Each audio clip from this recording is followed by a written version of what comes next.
Nandito po kasi parang nalilimitahan dito sa isla. Parang meron pa sana. Hindi ka na babalik. 2 years. Nami-miss ka namin pero alam ko, hindi ka na babalik.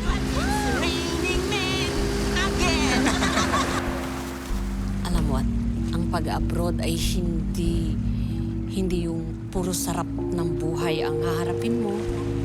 Ang unang kalaban mo ay ang lungkot.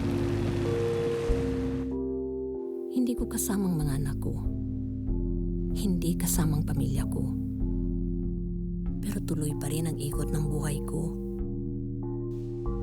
Huwag talakayin ang mga personal na bagay ng iyong amo sa ibang tao. Ang buhay minsan, gusto mo parang naglalakad lang ng simple. Minsan, gusto mong tumakbo palayo sa lahat. Ayokong sukuan ang sarili ko. Pero hanggang kailan? Marami sa mga kultura ng katubo ang kinutya at sinupil. Mula sa mga lumaban upang makamit ang kanilang kalayaan,